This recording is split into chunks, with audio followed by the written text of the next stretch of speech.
Seorang ibu muda digerebek oleh tim Pidum dan Tekap 134 Satreskrim Polrestabes Palembang saat sedang melayani tamu di sebuah kamar rumah susun pada Sabtu malam 13 November 2021. Ibu muda dimaksud adalah CA, warga Lorong Jamila, Kecamatan Kenten Laut, Kota Palembang.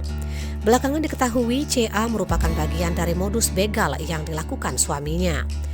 Terungkapnya setelah polisi membekuk dua pelaku begal, yakni Handri Putra alias Andre, warga Jalan KH Ahmad Dahlan, Aspol Bukit Kecil 26 Ilir Palembang, yang merupakan suami CA, dan M. Fajarudin, warga Jalan Kalimantan, Blok AJ 11, Kecamatan Jakabaring, Palembang.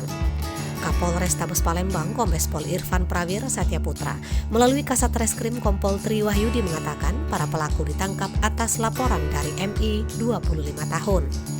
Dalam laporannya, korban mengaku kejadian berawal saat dirinya melakukan transaksi bersama temannya dengan inisial MA menemui CA dan temannya dengan inisial Bel di Jalan Dr. Wahidin, tepatnya di depan Masjid Baitul Atiq, Kecamatan Bukit Kecil, Palembang, pada Kamis 4 November sekitar pukul 1:30.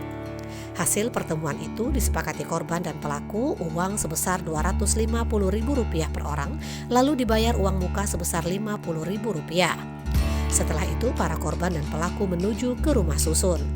Saat berada di kamar, CA meminta uang tambahan sebesar Rp700.000 per orang.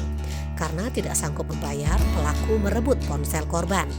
Korban pun kemudian meninggalkan TKP untuk pergi ke ATM guna mengambil uang untuk menebus handphone yang diambil pelaku. Ketika korban tiba di TKP, di situ sudah ada pelaku Andre. Dia mengeluarkan senjata tajam jenis pisau dapur dan berusaha melukai korban. Takut ditikam, korban dan temannya melarikan diri dengan meninggalkan sepeda motor.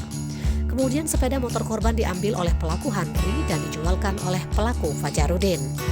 Fahmi Ramadan melaporkan dari Mapolrestabes Palembang untuk Anda.